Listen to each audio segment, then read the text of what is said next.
Hello दोस्तों, तो नए वीडियो में आपका फिर से स्वागत है।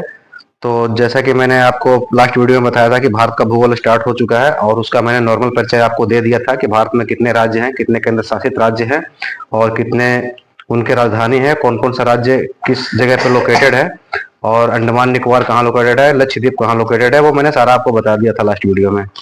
तो अभी मैं भारत का जो भूगोल है उसका प्रथम चैप्टर स्टार्ट करने जा रहा हूँ, जिसको सामान्य परिचय कहते हैं।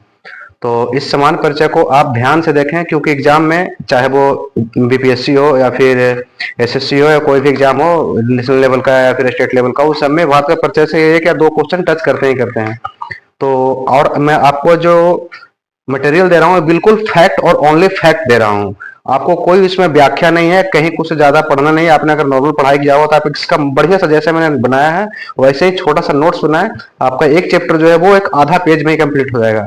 ऐसे अगर आप नोट्स बनाते होंगे तो आपको कम से कम दो से एक चैप्टर को कंप्लीट करने के नोट्स आपको 2-3 पेज लगते होंगे। लेकिन मैंने बिल्कुल शॉर्ट करके, बिल्कुल शॉर्ट से शॉर्ट करके करने की कोशिश किया है, ताकि आपको ज्यादा ज्यादा पढ़ाई करना ना पड़े और आपको कम समय में जल्दी रिवीजन कर सके। तो आप इस नोट्स को ध्यान से पढ़ें और मैं आपको जो बताने जा रहा हूँ ओनली फैक्ट में, जो आप ओनली फैक्ट को अपना नोट्स भी बनाएं और उस पर गौर करें। तो चलिए प्रारंभ करते हैं इस वीडियो को। तो स्टार्ट करते हैं सामान्य परिचय को। तो जो भारत का क्षेत्रफल है वो है 32,87,263 स्क्वायर किलोमीटर। यानी जो अपने भारत देश का क्षेत्रफल है पूरब से लेकर पश्चिम, उत्तर से लेकर दक्षिण, उसका क्षेत्रफल 32,87,263 स्क्वायर किलोमीटर। और अगर पूछा जाए कि पूरा दुनिया का क्षेत्रफल कितना परसेंट है, तो 2.42% है। और पोजीशन बताया जाए कि भारत जो है देश है अपना, वो पूरा वर्ल्ड में कितने नंबर पे है क्षेत्रफल के अनुसार, तो वो 7th पोजीशन पे है। यानी कुल क्षेत्रफल 32,87,263 स्क्वायर किलोमीटर और कुल क्षेत्रफल का, पूरी दुनिया का कुल क्षेत्रफल का 2.42%। अगर पोजीशन में बताया जाए तो भारत का 7वां नंबर है पूरी दुनिया में। जनसंख्या की बात करें तो 1,21,08,54,977, यानी 1,21,00,00,000 भी बोल सकते हैं। अगर आपको इसको नॉर्मल याद रखना है तो लास्ट स्टार्टिंग में 1 2 और लास्ट में 7 7 रख करके भी याद कर सकते हैं। फर्स्ट में 1 2 और लास्ट में 7 7। और उसी तरह से अगर हम क्षेत्रफल की बात करें तो स्टार्टिंग में 3 और लास्ट में 3। क्षेत्रफल कहीं पूछा है तो आप स्टार्टिंग में 3 लास्ट में 3 करके याद रख सकते हैं। और जब जनसंख्या की बात आए तो इसमें आप स्टार्टिंग में 1 और लास्ट में 7 7 आप याद रख सकते हैं। और अगर बताया जाए कि पूरे दुनिया में जनसंख्या के हिसाब से भारत का कौन सा पोजीशन, तो वो सेकंड पोजीशन है। फर्स्ट नंबर आपको पता है चीन है। कुल जनसंख्या का 17.5% पड़ता है और ये 2011 का जनगणना के अनुसार हुआ है। तो चलिए अब हम देख लेते हैं कि भारत का जो पोजीशन है क्षेत्रफल के अनुसार वो किस पोजीशन पे पड़ता है पूरा दुनिया में। तो भारत का जो क्षेत्रफल है वो 7वें नंबर पे आता है। और इससे पहले 6 कंट्री और हैं और 8वां जो कंट्री है वो है अर्जेंटीना। तो चलिए हम एक एक करके सारे कंट्री को देख लेते हैं। तो सबसे पहले रूस, दूसरा कनाडा, तीसरा चीन, चौथा अमेरिका, पांचवा ब्राजील, फिर छठा ऑस्ट्रेलिया, सातवां भारत, आठवां अर्जेंटीना। तो आपको मैं इसको एक बार मैप में भी दिखा देता हूँ कि कंट्री कहाँ कहाँ पे है। क्षेत्रफल के हिसाब से जो भारत का पोजीशन है वो पूरे वर्ल्ड में 7वें नंबर पे आता है। और उसके पहले भी छह देश है, उसको मैं आपको बताता हूँ। तो आपको सबसे पहले एक मैं सिंपल तरीका बता रहा हूँ जिसे आप अपने ध्यान से और अपने दिमाग से उसको अपने माइंड में रखें। तो मैं आपको बता रहा हूँ, उस पर आप प्लीज फोकस करें। सबसे पहले आप काउंट करें 1 2 3 4। ओके, 1 2 3 4 5 6 7, लास्ट में हो गया 8। फिर से आप ध्यान दें, 1 2 3 4 5 6 7 8। इसका मतलब है सबसे पहले रूस, दूसरा कनाडा, तीसरा चीन, चौथा अमेरिका, पांचवा ब्राजील, छठा ऑस्ट्रेलिया, सातवां भारत और आठवां जो हो गया वो अर्जेंटीना हुआ। तो कभी कभी आपको एग्जाम में इस तरह से घुमा के पूछ सकता है कि क्षेत्रफल के हिसाब से दुनिया में आठवां देश कौन सा है, वो हो गया अर्जेंटीना। और बहुत बार एग्जाम में पूछ भी चुका है। और ये भी पूछ सकता है कि क्षेत्रफल के हिसाब से पांचवा देश कौन सा हुआ, तो पांचवा ब्राजील, जैसा कि मैंने आपको बताया। और वैसे ही अगर हम जनसंख्या के अनुसार देखें तो भारत का जो पोजीशन है वो सेकंड नंबर पे आता है। क्षेत्रफल के हिसाब से भारत का जो पोजीशन है वो सातवां नंबर पे आता है। और जनसंख्या के हिसाब से देखें तो भारत का नंबर सेकंड नंबर पे आता है। तो देखते हैं कि पहला कौन सा कंट्री है और उसके बाद तीसरा, चौथा, इस तरह से एग्जाम पूछ देते हैं कि जनसंख्या के हिसाब से पाकिस्तान का कितना नंबर है। तो पाकिस्तान का 5वां नंबर है। तो देखते हैं हम एक बार। तो सबसे पहले जनसंख्या के हिसाब से चीन है, सेकंड में भारत, तीसरा अमेरिका, चौथा इंडोनेशिया, पांचवा पाकिस्तान, छठा ब्राजील, सातवां बांग्लादेश, आठवां नाइजीरिया। तो अब हम एक बार देख लेते हैं अक्षांश और दिशांतर। तो भाग का अक्षांश क्या है, उत्तरी अक्षांश, दक्षिणी अक्षांश क्या है, वो मैं एक बार देख लेते हैं अभी। तो अभी हम देखते हैं अक्षांशीय विस्तार। तो अक्षांशीय विस्तार जो इसका है 8 डिग्री 4 मिनट से लेकर के 37 डिग्री 6 मिनट। 8 डिग्री 4 मिनट से 37 डिग्री 6 मिनट। अगर आपको इसको ऐसे याद नहीं रहता है तो आप इसको एक तरह से और याद कर सकते हैं। 8 और 6, आप ये दो याद रखें कि स्टार्टिंग में 8 लास्ट में 6, 8 6 या फिर 6 8। और देशांतरीय विस्तार देखा जाए तो 68 डिग्री 7 मिनट से 97 डिग्री 25 मिनट पूर्व यानी ईस्ट, ये देशांतरीय विस्तार हुआ। तो इसे मैं आपको मैप में एक बार दिखा देता हूं। तो ये रहा हमारा भारत का मैप। तो इसे मैं आपको दिखाता हूं कि अक्षांशीय विस्तार और देशांतरीय विस्तार कैसे होता है। तो ये रहा अक्षांशीय विस्तार। तो 8 डिग्री 4 मिनट आपको बताया मैंने कि 8 डिग्री 4 मिनट। तो ये 8 डिग्री और इसे थोड़ा सा नीचे आएंगे तो आप इसका पैरेलल में देखें तो ये आ जाता है। तो ये हो गया अक्षांशीय विस्तार 8 डिग्री 4 मिनट से लेकर के ऊपर चलते हैं 10 28 32 36। 36 से भी थोड़ा सा ऊपर है, आप इसे देख सकते हैं, थोड़ा 36 से ऊपर है 37 डिग्री 6 मिनट। इसका अक्षांशीय विस्तार क्या हो गया 37 डिग्री 6 मिनट।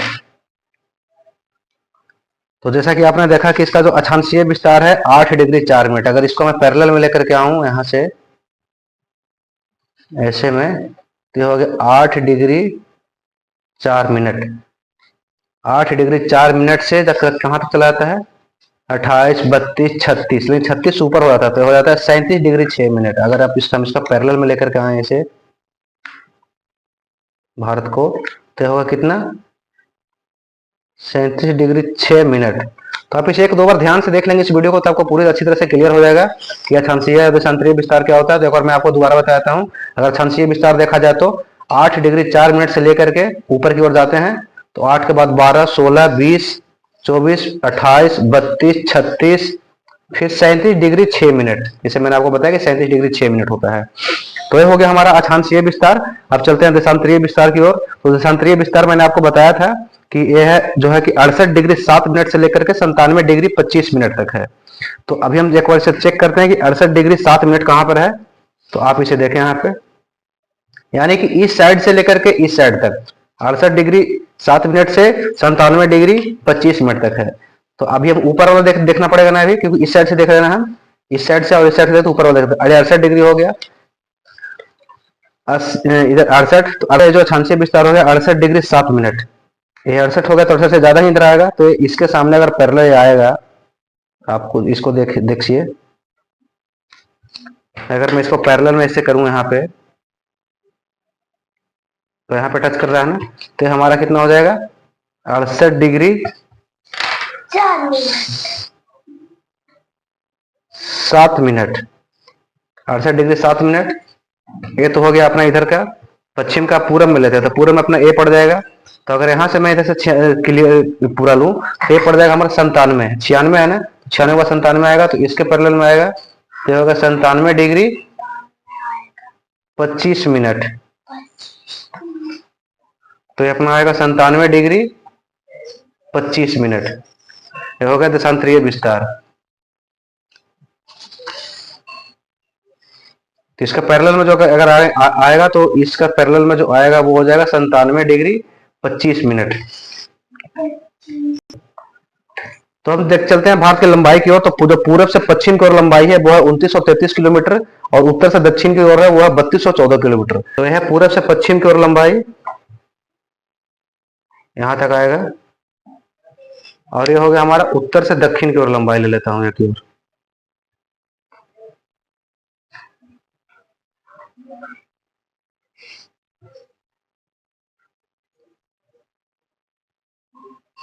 हाँ। तो एक्चुअली जो ए वाला एरिया है, इस एरिया से ज्यादा लंबाई इस एरिया का है, यानी पूरब से पश्चिम से ज्यादा लंबाई हमारा उत्तर से दक्षिण की ओर है।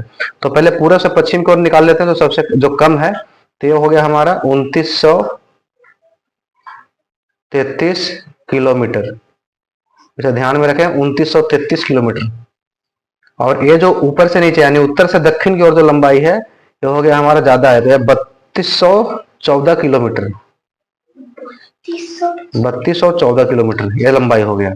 यानी ये 2933 2933 2933 अगर आप 4-5 बार रटेंगे तो आपको याद हो जाएगा 2933 2933 और होगा 3214 3214। इसे याद करने का एक और तरीका है, जैसे 1 2 3 लास्ट में 4, जैसा कि मैंने अभी आपको लंबाई बताया, जैसे उत्तर से दक्षिण की ओर, तो हो गया। आप इसको ऐसे याद रख सकते हैं 1 2 3 4, 1 2 3 4, ऐसे करके आप याद रख सकते हो 1 2 3 4। 1 2 3 4 किससे हो जाएगा, ऊपर से नीचे तक। और फिर नीचे से देखा जाए तो 2 3 3 9, या फिर 29 33 आप ऐसे डायरेक्ट याद कर सकते हैं 2 9 3 3, या फिर 29 33 32 14, 29 33 32 14। और अगर संपूर्ण अक्षांशीय विस्तार को देखें तो वो हो जाएगा 6 मिनट 4 सेकंड से लेकर के 37 डिग्री 7 मिनट। ऊपर का वो सेम ही रह जाएगा, 37 डिग्री 7 ही मिनट 6 मिनट जो पहले था। लेकिन ये जो नीचे 6 डिग्री आ गया, जो कि 8 डिग्री था, 8 डिग्री 4 मिनट था, तो 6 डिग्री 4 मिनट हो गया। ये क्यों हुआ? क्योंकि अभी इसे हम तमिलनाडु से नहीं लिए, इसे अभी अभी हम लोगों ने अंडमान निकोबार द्वीप समूह में जो कैम्बल वे एरिया है वहां से लिए हैं। आपको मैं मैप में दिखाता हूं। तभी जो मैंने आपको दिखाया था देशांतरी अक्षांशीय विस्तार, वो 8 डिग्री 4 मिनट यहाँ दिखाया था, जो कि तमिलनाडु से लिया गया था, तमिलनाडु स्टेट है। लेकिन अभी जो संपूर्ण जब अक्षांशीय विस्तार का बात करेंगे तो वो यहाँ आ जाएगा कैम्बल वे के पास, जो कि अंडमान निकोबार का एक भाग है और हमारे देश भारत का भी एक भाग है। तो अभी यहाँ से लेंगे तो इसका पैरेलल आप देखें थोड़ा सा नीचे आ जाएगा, यानी 6 डिग्री 4 मिनट पे आ जाएगा। तो अगर यहाँ से लेंगे तो कितना हो जाएगा, 6 डिग्री 4 मिनट। अभी ये 6 डिग्री 4 मिनट हो गया, तो अभी 8 डिग्री 4 मिनट ना होकर के 6 डिग्री 4 मिनट हो गया। बात वही है, बच्चे वहां पे 8 था तो यहाँ 6 हो गया। तो यही पे एग्जाम में बच्चों को फंसाया जाता है। तो ये हो गया 6 डिग्री 4 मिनट संपूर्ण अक्षांशीय विस्तार। आपसे पूछ दिया जाएगा कि भारत का संपूर्ण अक्षांशीय विस्तार क्या, तो आप झट से लगा देंगे टिक कि 8 डिग्री 4 मिनट, लेकिन नहीं, वो गलत हो जाएगा। जो अक्षांशीय संपूर्ण अक्षांशीय विस्तार होगा वो होगा 8 डिग्री 4 मिनट से लेकर के अपना 37 डिग्री 6 मिनट। तो इस चीज का विशेष ध्यान रखें, क्योंकि कुछ कुछ पॉइंट ऐसे होते हैं जहां पे बच्चे फंस जाते हैं। तभी हम आपको बताते हैं कि भारत के चारों कोना पे सबसे लास्ट में कौन कौन सा पॉइंट है। तो भारत को सबसे उत्तरी उत्तरी पॉइंट है, बिंदु है, उसको बोलते हैं इंदिरा कोण, जो कि लद्दाख है, केंद्र शासित राज्य में स्थित है। और दक्षिणी पॉइंट इंदिरा पॉइंट है, जिसे पिगमिलियन पॉइंट भी कहते हैं, जो निकोबार में है, कैम्बल वे के पास में। और सबसे पूर्वी पॉइंट जो कि अरुणाचल प्रदेश में पड़ता है, उसे बलांगू या किबुथु कहते हैं। दोनों एग्जाम में आ सकते हैं आपको, तो दोनों को ध्यान रखें, बलांगू या किबुथु। जैसे चाइनीज भाषा होते है उसी तरह से बलांगू और किबुथु दोनों भाषा है। और सबसे पश्चिमी पॉइंट का बात करें तो सरक्रिक, जो गुजरात में पड़ते हैं। तो इसे एक बार आप ध्यान से जरूर पढ़ें। सबसे ऊपर में इंदिरा कॉल, सबसे नीचे Indira point, Indira call Indira point, Indira call Indira point. फिर इस साइड में क्या हो जाएगा, वलांगू या किबुथु और सरक्रिक, वलांगू या किबुथु या सरक्रिक। आपको मैं एक मैप में भी आपको दिखा देता हूँ, बता देता हूँ। तो जो सबसे उत्तरी पॉइंट हो गया, इसको कहते हैं Indira point, Indira call, sorry, Indira call. ये हो गया इंदिरा कॉल, इधर हो गया इंदिरा पॉइंट, जो कि यहां पड़ता है सबसे लास्ट में, इंदिरा पॉइंट, इंदिरा पॉइंट, जो कि अंडमान निकोबार में पड़ता है, सबसे लास्ट में इंदिरा पॉइंट।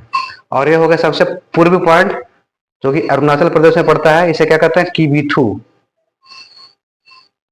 या वलांगू, वलांगू। ये हो गया सबसे पूर्वी पॉइंट। और ये हो गया सबसे पश्चिमी पॉइंट, जो कि गुजरात में पड़ता है, जिसे कहते हैं सरक्रिक, सरक्रिक पॉइंट। तो फिर से देखें, सबसे पश्चिमी पॉइंट, सबसे उत्तरी पॉइंट इंदिरा कॉल, सबसे दक्षिणी Indira point, Indira call Indira point, Indira call Indira point. और सबसे पूर्वी किबुथु या बलांगू, और पश्चिमी जो सबसे पश्चिमी जो हो गया वो हो गया सरकरी। अभी हमारा एक और क्वेश्चन है कि भूमध्य रेखा से इंदिरा पॉइंट की दूरी क्या है। तो भूमध्य रेखा, यहाँ भूमध्य रेखा पड़ जाती है अपना भारत की ओर जो क्रॉस करती है, हो गया कर्क रेखा, भूमध्य रेखा। तो भूमध्य रेखा से जो इंदिरा पॉइंट है उसकी दूरी कितना है, तो उसका दूरी है 876 किलोमीटर। 678 भी बोल सकते हैं, अगर उल्टा में देखा जाए तो 678 भी हम बोल सकते हैं। तो 876 किलोमीटर भूमध्य रेखा से इंदिरा पॉइंट की दूरी है। जैसे कि मैंने आपको बताया कि इंदिरा पॉइंट भूमध्य रेखा से कितनी दूर है, तो 876 किलोमीटर।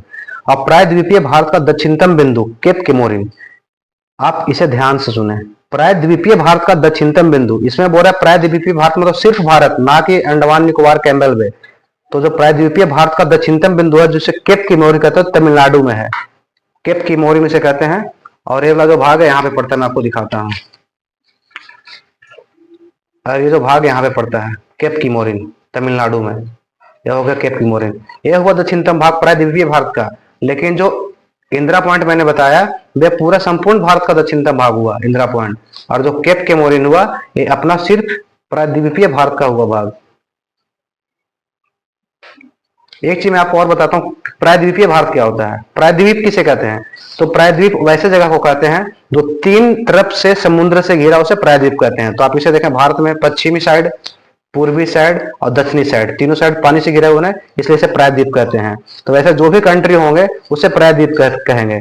जैसे कि हम श्रीलंका को प्रायद्वीप नहीं कहेंगे, आइलैंड कहेंगे, क्योंकि वो पानी में पूरी तरह से डूबी हुई है। हम देखते हैं स्थल सीमा की लंबाई। तो स्थल सीमा की लंबाई जो है 15,200 किलोमीटर है। स्थल सीमा मतलब क्या? सिर्फ और सिर्फ स्थल, ना सिर्फ और सिर्फ जमीन वाला जो सीमा है, पानी वाला सीमा नहीं। ये हुआ स्थल सीमा, जो कि गुजरात में यहाँ से स्टार्ट होकर के ऐसे ऐसे ऐसे ऐसे ऐसे जो ही पूरा सीमा है, यहाँ से लेकर के बांग्लादेश से होते हुए यहाँ तक मालदा तक, यानी पश्चिम बंगाल तक। इसका जो सिर्फ क्षेत्रफल है, ये है हमारा 15,200 किलोमीटर। ये सिर्फ प्रायद्वीपीय, ये तो सिर्फ स्थलीय सीमा का लंबाई है।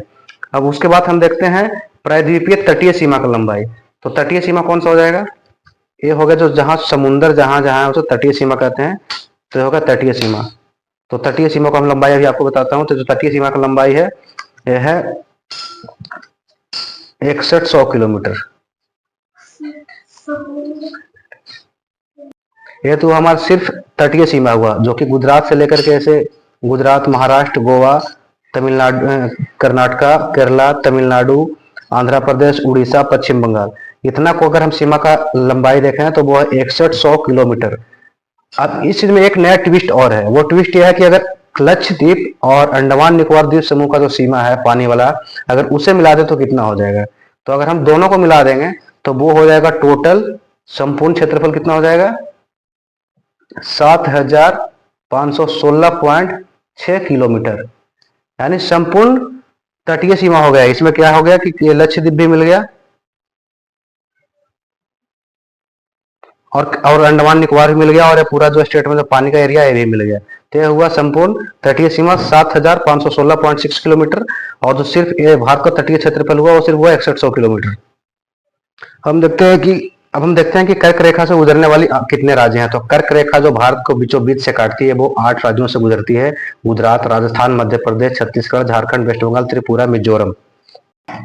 जैसे आप देखें, ये जो कर्क रेखा है भारत के बीचों बीच से गुजर रही है, और सबसे पहले गुजरात और थोड़ा सा एरिया जो है राजस्थान का इसको काटती है, फिर मध्य प्रदेश, फिर छत्तीसगढ़, नीचे से थोड़ा सा छत्तीसगढ़ को काटती है, उसके बाद फिर झारखंड, फिर पश्चिम बंगाल, त्रिपुरा, मिजोरम। अगर आप इसे उल्टा याद कर सकते हैं तो मिजोरम, त्रिपुरा, पश्चिम बंगाल, झारखंड, छत्तीसगढ़, मध्य प्रदेश, थोड़ा सा गुजरात और थोड़ा सा राजस्थान और गुजरात को काटती है। तो एक बार फिर से मैं बताता हूँ आपको। आप इसे सीरियल वाइज अगर आप मैप को पूरी तरह से याद कर लेंगे कि कौन सा स्टेट कहाँ पे है, तो आपको अच्छी तरह से याद हो जाएंगे। तो सबसे पहले हो गया गुजरात, राजस्थान, मध्य प्रदेश, छत्तीसगढ़, झारखंड, पश्चिम बंगाल, त्रिपुरा, मिजोरम। तो 8 राज्य हैं जहां से हमारी कर्क रेखा गुजरती है। अब देखते हैं कि भारत में कौन सा राज्य है जो सर्वाधिक राज्यों के साथ अपनी सीमा साझा करती है। तो उत्तर प्रदेश वो राज्य है जो सर्वाधिक राज्यों से सीमा साझा करती है, और एक कुल 8 राज्यों से सीमा साझा करती है, और एक केंद्र शासित राज्य से सीमा साझा करती है। तो देखते हैं वो राज्य कौन कौन से हैं। तो वो राज्य हैं हिमाचल प्रदेश, उत्तराखंड, हरियाणा, राजस्थान, मध्य प्रदेश, छत्तीसगढ़, झारखंड, बिहार, और एक जो केंद्र शासित राज्य है वो है दिल्ली। तो ये रहा अपना उत्तर प्रदेश, जो कि 8 राज्यों और एक केंद्र शासित राज्य से सीमा साझा करते हैं। अब वो केंद्र शासित राज्य पहले मैं आपको बताता हूँ, दिल्ली जो केंद्र शासित राज्य है इससे सीमा साझा करती है। तो चलिए मैं देखते हैं राज्य। तो ये रहा हिमाचल प्रदेश। हिमाचल प्रदेश छोटा सा एरिया है, थोड़ा सा, जो उत्तर प्रदेश को टच करती है। और फिर उत्तराखंड, हरियाणा, राजस्थान, मध्य प्रदेश, छत्तीसगढ़, फिर झारखंड का थोड़ा सा एरिया है, और फिर बिहार। तो टोटल कितने राज्य हो गए? 1 2 3 4 5 6 7, एक उत्तराखंड 8, टोटल 8 राज्य हो गए। और एक केंद्र शासित राज्य है दिल्ली। तो ये टोटल 8 राज्य और एक केंद्र शासित राज्य दिल्ली है, जो उत्तर प्रदेश के एरिया को टच करती है। हम देखते हैं कि समुद्री तट से कितने राज्य और कितने केंद्र शासित राज्य सीमा अपना साझा करते हैं। तो समुद्री तट से टोटल 9 राज्य हैं जो सीमा साझा करते हैं, और 4 केंद्र शासित राज्य हैं जो सीमा साझा करते हैं। तो सबसे पहले लक्षद्वीप, अंडमान निकोबार, दमन व दीप व पुडुचेरी, ये 4 राज्य हैं जो केंद्र शासित राज्य हैं जो सीमा साझा करते हैं समुद्री तट से। तो पहला गुजरात, दूसरा महाराष्ट्र, तीसरा गोवा, चौथा कर्नाटक, 5वां केरल, छठा तमिलनाडु, 7वां आंध्र प्रदेश, 8वां उड़ीसा, 9वां पश्चिम बंगाल। और केंद्र शासित राज्य में देखा तो लक्षद्वीप, अंडमान निकोबार द्वीप समूह और पांडिचेरी। सबसे पहले गुजरात, ये जो ब्लू वाला एरिया है समुद्री एरिया है, यहाँ से समुद्र जिस जिस राज्यों में टच करती है वो 9 राज्य हैं और 2 केंद्र शासित राज्य हैं। तो सबसे पहले गुजरात आता है, दूसरा महाराष्ट्र जो समुद्र से सीमा साझा करता है, तीसरा गोवा, चौथा कर्नाटका, 5वां केरल, छठा तमिलनाडु, 7वां आंध्र प्रदेश, 8वां उड़ीसा और 9वां पश्चिम बंगाल। और 2 केंद्र शासित राज्य, पहला लक्षद्वीप और दूसरा अंडमान और निकोबार द्वीप समूह। तो ये 9 राज्य जो है समुद्र से सीमा साझा करते हैं और 2 केंद्र शासित राज्य लक्षद्वीप और अंडमान निकोबार हैं जो समुद्र से सीमा साझा करते हैं, मेघालय, असम, पश्चिम बंगाल। और एक केंद्र शासित राज्य लद्दाख पड़ता है। तो इसे मैं आपको मैप पे, तो अभी हम देखते हैं कि हिमालय को टच करने वाले 11 राज्य कौन कौन से हैं। तो सबसे पहले आपको केंद्र शासित राज्य बताता हूँ, जो लद्दाख जो है हिमालय को टच करती है। और एक केंद्र शासित राज्य अलग है जो एक केंद्र शासित राज्य टच करती है, और 11 और स्टेट है जो टच करते हैं। तो मैं आपको वो राज्य का नाम बताता हूँ, हिमाचल प्रदेश, उत्तराखंड, सिक्किम, अरुणाचल प्रदेश, नागालैंड, मणिपुर, मिजोरम, त्रिपुरा, मेघालय, असम। देखो काउंट कर लेते हैं, 1 2 3 4 5 6 7 8 9 10, पश्चिम बंगाल 11, पश्चिम बंगाल मिलाकर के 11। तो टोटल 11 राज्य हैं। कौन कौन से हैं? हिमाचल प्रदेश, उत्तराखंड, सिक्किम, अरुणाचल प्रदेश, नागालैंड, मणिपुर, मिजोरम, त्रिपुरा, मेघालय, असम और पश्चिम बंगाल। फिर से एक बार काउंट कर लेते हैं, 1 2 3 4 5 6 7 8 9 10, पश्चिम बंगाल 11। तो ये वो 11 राज्य हैं जो कि हिमालय को टच करते हैं, और एक केंद्र शासित राज्य लद्दाख हुआ। तो हम चलते हैं जलीय सीमा वाला 7 देश जो कि अपने भारत के साथ टच करते हैं। वो जलीय सीमा वाला 7 देश कौन कौन सा है? तो सबसे पहले पड़ता है पाकिस्तान, दूसरा मालदीव, श्रीलंका, बांग्लादेश, म्यांमार, थाईलैंड और इंडोनेशिया। ये ऐसे 7 देश हैं जिनका जलीय सीमा हमारे देश भारत के साथ साझा होता है। तो सबसे पहले हो गया पाकिस्तान। ये पाकिस्तान, यहाँ पड़ता है मालदीव, श्रीलंका, बांग्लादेश, म्यांमार, थाईलैंड और ये हुआ इंडोनेशिया का एरिया। तो फिर से एक बार देखते हैं, पाकिस्तान, मालदीव, श्रीलंका, बांग्लादेश, म्यांमार, थाईलैंड और इंडोनेशिया। ये जो 7 राज्य हैं जो कि अपना जलीय सीमा हमारे देश भारत के साथ साझा।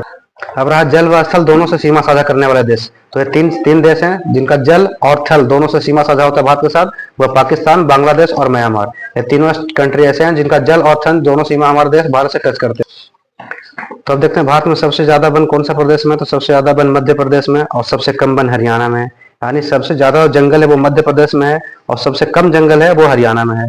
सबसे ज्यादा वर्षा कहाँ होती है? तो मेघालय में, मासिनराम के पास। और सबसे कम वर्षा कहाँ होती है? तो लेह लद्दाख। क्यों? क्योंकि वहाँ इतना ज्यादा कड़ाके की ठंड पड़ती है कि बारिश आने के साथ ऐसे ही जम जाती है वो सिर्फ ठंड के कारण।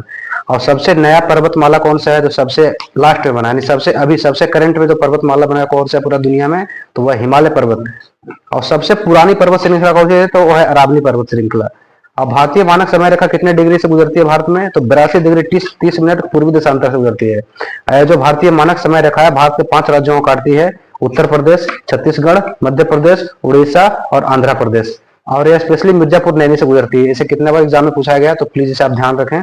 अब भारतीय व ग्रीनविच समय अंतर में का जो अंतर है, भारतीय व ग्रीनविच समय का जो अंतर है 5 घंटा 30 मिनट का है। इसका मतलब यह हुआ कि जहां से 0 समय रेखा स्टार्ट होती है और जहां भारत के पास आकर के रुकती है 82 डिग्री 30 मिनट पे, इन दोनों के बीच का जो समय रेखा है वो 5 घंटा 30 मिनट है। तो यह था हमारा पहला चैप्टर, भारत का परिचय। आपको इसे सही तरह से याद करने के लिए और सही तरह समझने के लिए आप इस वीडियो को 2-3 बार देखें और एक आप अपना भी नोट्स बनाएं। और नोट्स छोटा बनाएं, आधे पेज में आपका टोटल नोट्स हो जाएगा। और आप प्लेन पेपर में नोट्स बनाएं, क्योंकि आप अगर लाइन वाला पेपर लेंगे तो वो जगह काफी लेगा। तो आप जैसे मैंने नोट्स बनाया इसी तरह से आप नोट्स बनाएं और अपना तैयारी बढ़िया तरीके से करें ताकि आप अपना एग्जाम में सफल हो सकें। अगर वीडियो पसंद पड़ा हो तो प्लीज चैनल को लाइक करें, शेयर करें। जय हिंद, जय भारत।